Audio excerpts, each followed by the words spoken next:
bigyang linaw kung sino o ano ba talaga ang grupong ito. Nagsaliksik ang aming team at napag-alamang ang tawag sa kanila.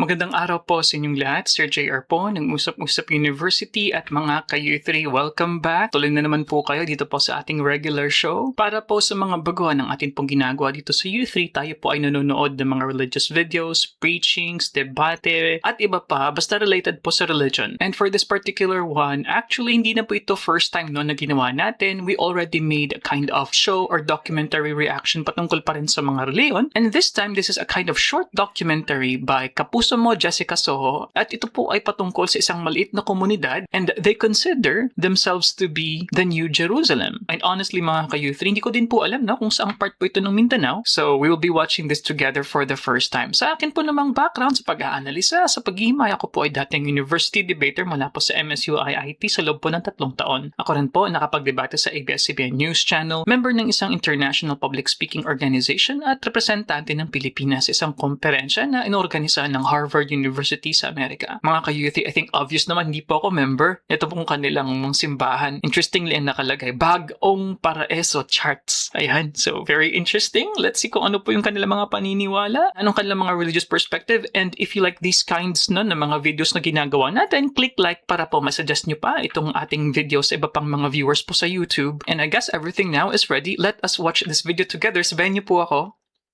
Let's go. Ang Jerusalem, nasa bansang Israel. Pero ano itong pinaniniwala ng isang grupo sa Zamboanga del Sur? Ang Jerusalem, nasa bansang Israel.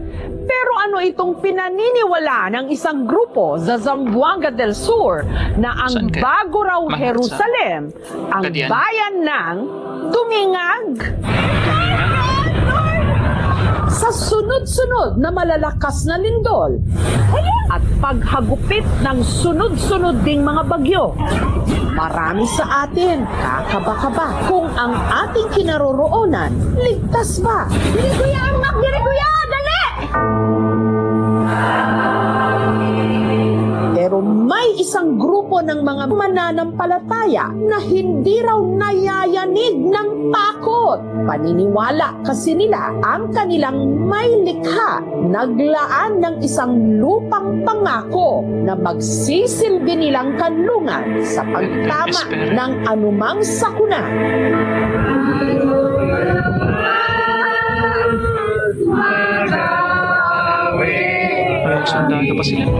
At kamakailan lang ang daan-daan nilang mga miyembro na lahat nakaputi na videohang nagpuprosesyon paakyat ng isang bundok kung saan daw naroon ang kanilang lupang pangako.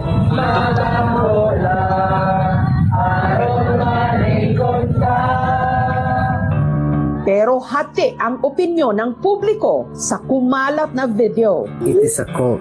Delikado. Another cult in the making. Saan nga ba makikita ang di umano bagong Jerusalem na inihahanda raw ng Diyos para sa kanyang mga tapat na anak?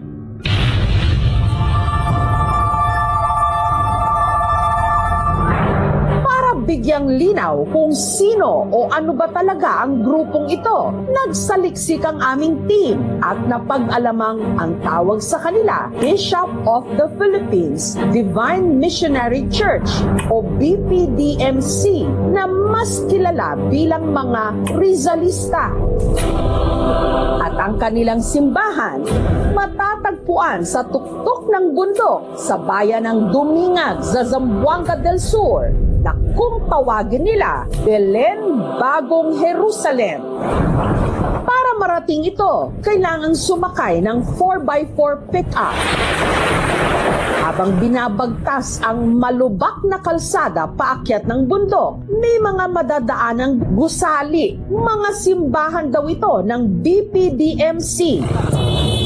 Dahil hindi na makapasok ang mga sasakyan sa bahaging ito ng kalsada, kinailangan ng sumakay ng aming team sa habal-habal.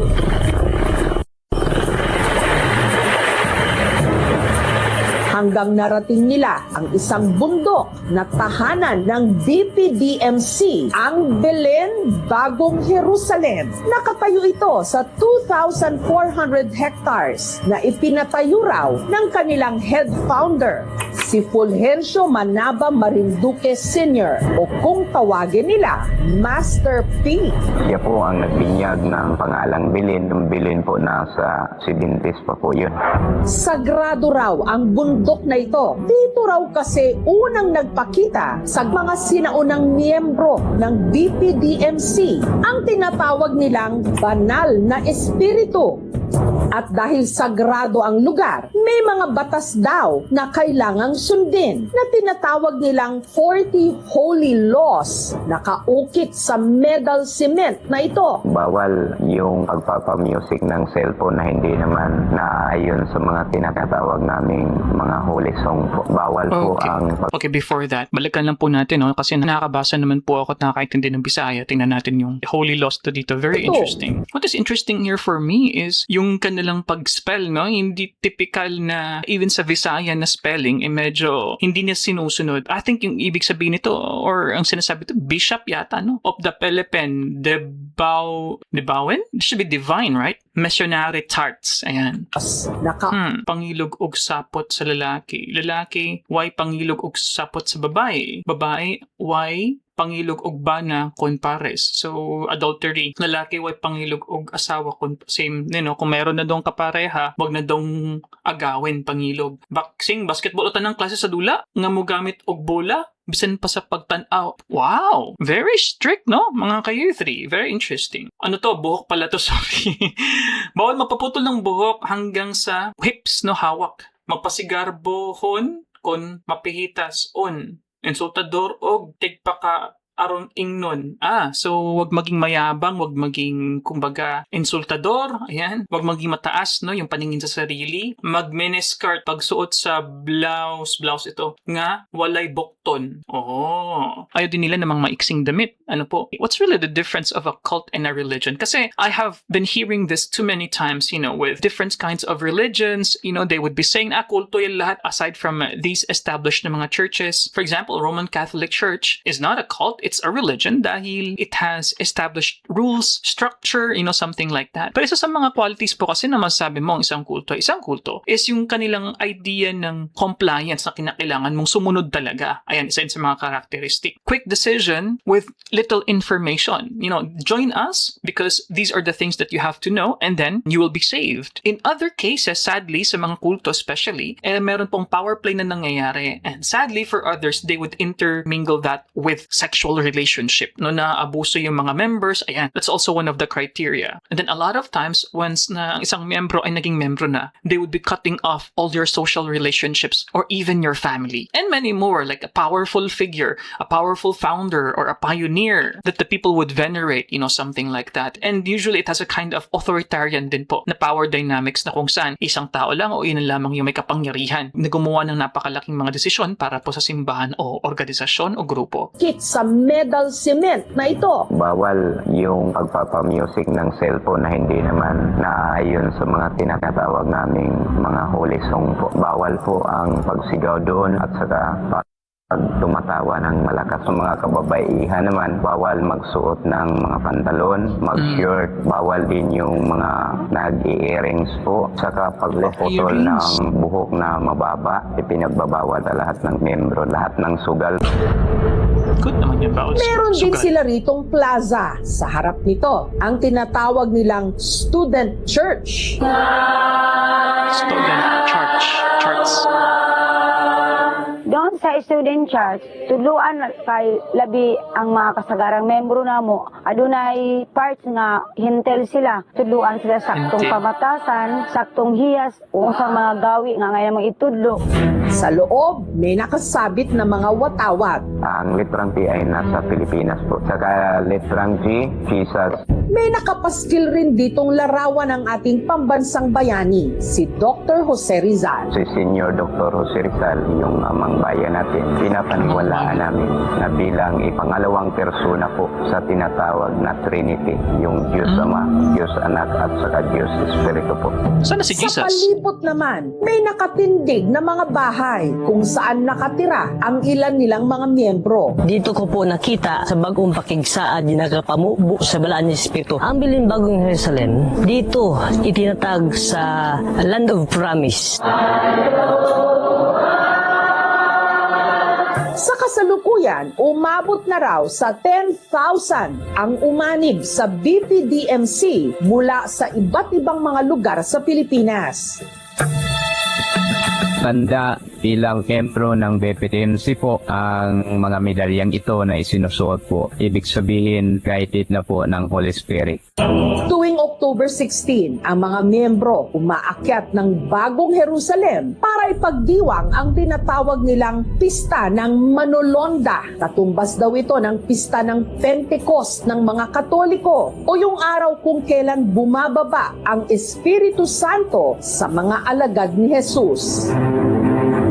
Pero higit daw sa puok sambahan, naniniwala ang mga miyembro na ang kanilang itinuturing na Bagong Jerusalem sa bundok ang siyang magsisilbing kanlungan nila mula sa mga kalamidad at gulo. Kung sakaling darating man na may mga lindol or mga bagyo, doon po muna kayo sa mga kanya-kanya niyong mga simbahan. Doon kami magtitipon-tipon dahil holy area po yun.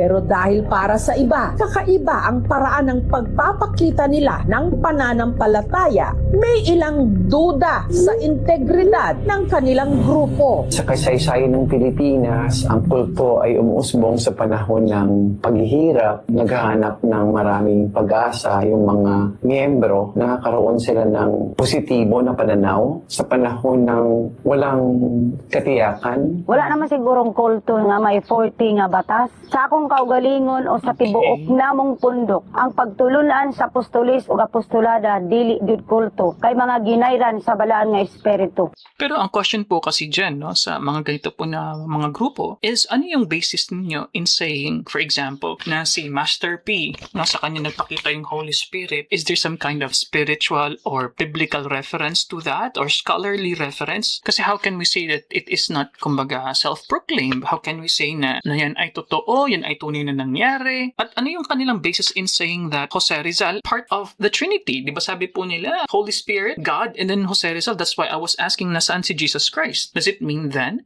that Jose Rizal was the reincarnate of Jesus Christ? Kaya po considered as Jesus and Jose Rizal as one? So ito po kasing paniniwala ng Rizalista. Liban pa po dito sa paniniwala ng mga taga-Dumigan. Hindi po ito rare, no?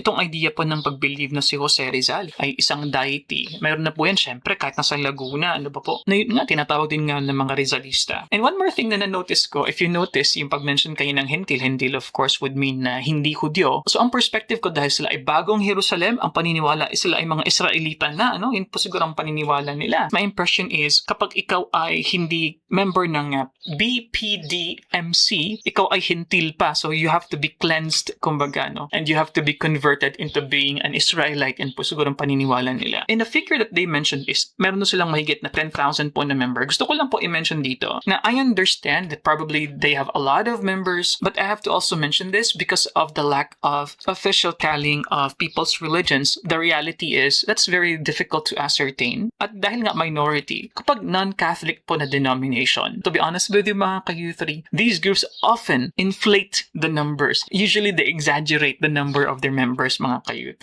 Registered po ito noong 1979. Registered number namin 90277. Sa ilalim ng Article 3, Section 5 ng ating Constitution, ay mayroong karapatan ang bawat tao na magkaroon ng Practice kanilang religion. sariling relihiyon. Ang tawag dito ay corporation soul. Ang tingin ng simbahan dyan, malaya kayo. Kung talagang mabuti naman ang nagagawa sa tao ng kanilang paniniwala, ay okay din naman yun. Bakit hindi? Huwag lang ang kanilang samahan o movement ay papunta sa masama.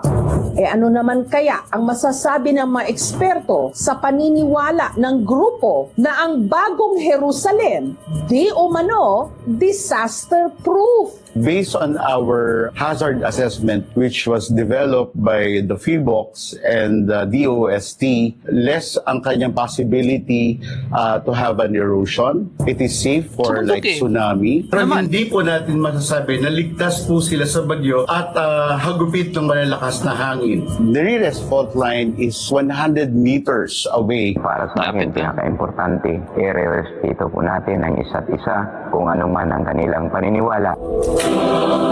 Kanya-kanya man tayo ng kulay at mukha ng pananampalataya. Alam nating lahat na nag-iisa ang Diyos at dapat tayong lahat tumalima sa kanyang mga utos. Maging mabuti, gumawa ng mabuti. Dapat lahat tayo maniwala dyan.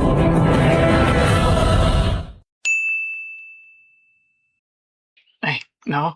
Ay, kasi po pala ng mga ka-youthy, ano? Well, like what I said, this is not the first time po na meron po tayong ginawa na reaction, no? Sa isang particular na feature on an organization or religious group as featured in a kind of documentary form. So, meron na rin po tayong mga na-feature dati patungkol po sa faith healing, I think, no? From Jessica Soho din po. And ito nga, bagong Jerusalem. I understand the appeal dahil siguro sa mga grupo na ito, hindi po maiiwasan yung sense of community. And I think they've developed a very good community dito po sa taas ng mga bundok, ano, sa Zamboanga del Sur. And I think the nearest city there probably would be Pagadian, no? And as to their faith, like what I said, so there should be a kind of reference at least, kumbaga, para magkaroon ng semblance ng authority and quote-unquote validity naman yung kanilang mga sinasabi. But so far, what we understand is they have their own laws and then their group, interestingly, has some soldiers, which is quite fascinating for me, ano? Meron silang protection. And I think mga ka-youth, alam niyo naman po yan, once po nagawi kayo sa medyo mga talagang rural na, no, na mga areas, sa mga far-flung na po ng mga barangay ng ating bansa, ibang klase din po talaga ang paniniwala at kultura ng mga tao po, no. Katulad nga po ng sinabi ko, hindi po imposible na magkaroon sila ng own nila na interpretation sa Biblia, own nila ng mga batas at tradisyon, and technically sa atin naman po kung constitution, wala po tayong official po or tinatawag natin na state religion. Wala po tayong ganon kahit na sinasabi natin na it is predominantly Catholic, hindi po yan ang state religion. Lahat po yan ay pantay-pantay po sa pagtingin ng ating batas na meron tayong freedom na mag-practice ng ating mga paniniwala. But anyway, mga ka-U3, this ends our episode for today. Maiksi lang po pala, no? So if you like these kinds of contents, yan, you can watch that video over there. Itong playlist po, we will make this the Kapuso Mo Jessica Soho reactions natin. Ayan. And then, click subscribe if hindi ka pa subscribe and I'll see you guys next time. Peace! Bye-bye!